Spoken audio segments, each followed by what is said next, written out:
Hello, mag-uumpisa na po tayo magbaklas ng ating motor na gagawin maya-maya. Ngayon pinapalamig lang po natin yung makina kasi hinamit ko pa. Kaya kailangan muna natin antayin medyo malamig-lamig. Ayan po, dahan-dahan ko na po binaklas. Habang inaantay ko ang paglamig para mamaya. Saglit na lang yung pagbaklas dito sa bandang makina para hindi mahaba.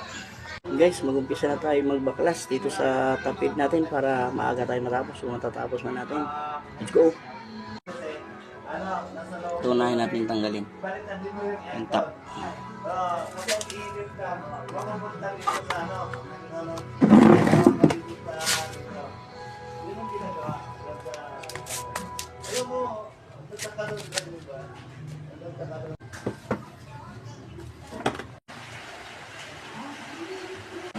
Ayan po. Ayan po, natanggalan natin tong top head. Natin, madumi nga yung tsaka parang lusot nga yung langis dito sa may piston. Titignan natin kung paano ito lumusok.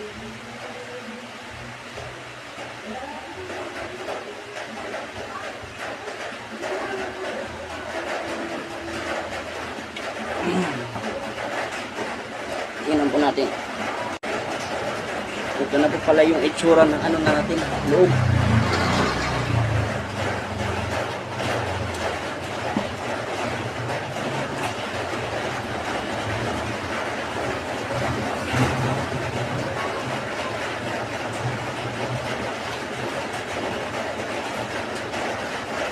Ito na, kaya pala nilinisan na po natin ang ating piston. Ito na po ang ating piston ngayon. Natanggal po natin dyan. Nalinisan po natin kasi madumi na at saka sunog na. Nabawas-bawasan ko na nga yan. Naikabit na rin po natin ang piston dyan ngayon. Ang piston nalinis na natin pati ang kanyang block. Ang kanyang block naman po ay malinis at wala naman po siyang tama. Kaya ang gagawin po natin ay babalik lang din natin. Unahin natin pong ibalik to. Yan. Medyo naulan po kasi dito kaya medyo mahirap maggawa. Kaya ito muna natin babalik. Saka linisin natin naman yung valve. Pag nagbalik po kayo, dapat naka-TDC po yan, naka-top disc center siya. Ayan po yung logo niyan. Dapat mayroon ka makikita dyan na R na marka. Dapat ito mayroon niyang guwi, tapos dito nakatapat. Ito naman ang pihita niya. Yan lagi yung pag tatanggal kayo para pagbabalik ng block kasi dapat naka-TDC yan. Para po pag pagbalik, naka-timing at para ma-tune up na maayos.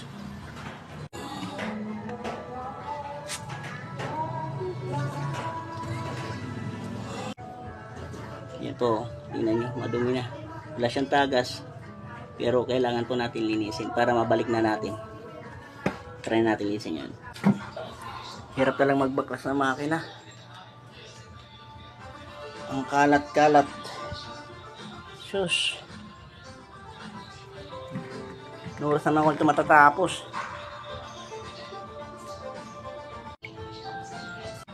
Yan na po, nabaklasan natin yung valve. Susunod naman natin yung yung tapit ng valve. Ito naman yung babaklasin natin pala ngayon yung valve para palitan natin ng rubber. Nakaan dito kasi yung tagas. Simulan na natin yan. Ayan po, natanggalan natin ng valve spring teeth. Check natin to. Yung dalawang rubber na yan. Dyan galing yung tagas. Ito yung spring yan. Dalawa. Yan yung sa loob yan. Tatry natin to kung baka andito yung tagas. Papalitan na natin. Meron naman na tayong stock. Ito pala yung pamalit natin dyan sa valve seal. Yan. Pang Yamaha din. Tatanggalin po natin ang ating valve. Yan po, tatanggalin po na natin ang ating valve. Nalinis na rin yan. Pero itong loob ng valve ang hindi pa. Yan po siya. Wow, ang dumi. Wow, ang dumi. Ito naman yung intake. Wow, ang dumi. Madumi nga po yung valve natin. Ayan, ilinisin natin. Dito po sa exhaust yung may tagas nung nilagyan ko ng yan. Dito po, sa kanya may tagas. Yan sa kanya. Yan pala napasok yung langis. Sa exhaust valve yan ang lilinisin natin na maayos. Maglalagay na po tayo ng ano, yan po yung tinatawag na valve seal. Nalagyan na natin yung isa wala pa, dyan po natin nalagyan. Ito po kasi yung isa, tumagas na siya. Ito. Yan, sira na siya. Kaya papalitan natin pagkareho. Ito po yung una, lalagyan natin yung pangalawa. Nalagay na po natin yung dalawang. Susunod naman po natin yung valve seal. Ay yung valve mismo, yung lalagyan natin yung intake tsaka yung exhaust valve. Yun na po, nabalik na po natin silang dalawa.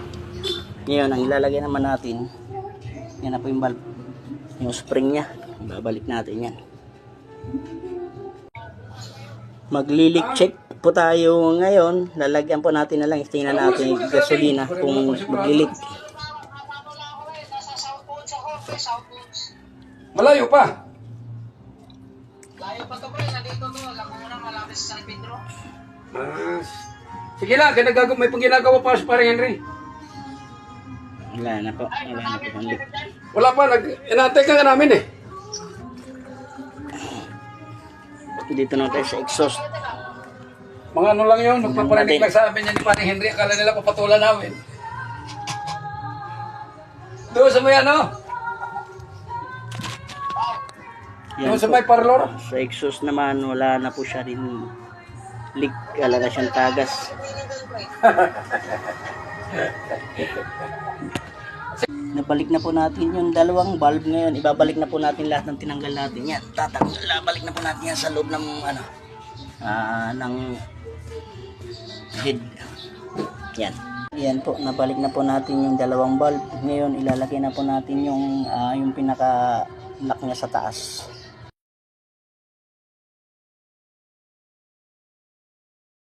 Siya ibalik yan, isasalpak na natin pabalik sa loob ng makina. Yan, nabit na po na muna natin yan para mabilis ko yan, hanapan dun sa loob. Isalpak na po natin, baling ngayon pita naman natin para maibalik natin lahat. Yan na siya. Yan po, malapit na po natin matapos yan. Ibabalik na lang natin, tsaka tutunuin natin yan mamaya. Yan na po, nabalik na po natin yung lahat. Natakpan na natin ngayon. Ang gagawin natin, i-start natin kung gagana ba siya. At saka yung tunog kung okay na. Tara, try natin. Okay na po. Tatry natin i-start kung i-start itong motor. Yan. Start.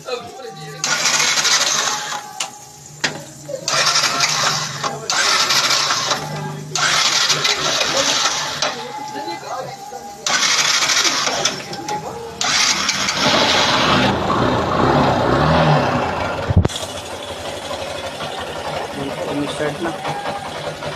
Kaya ngayon, ang gagawin naman natin, i-try natin kung kakain pa rin siya ng langis.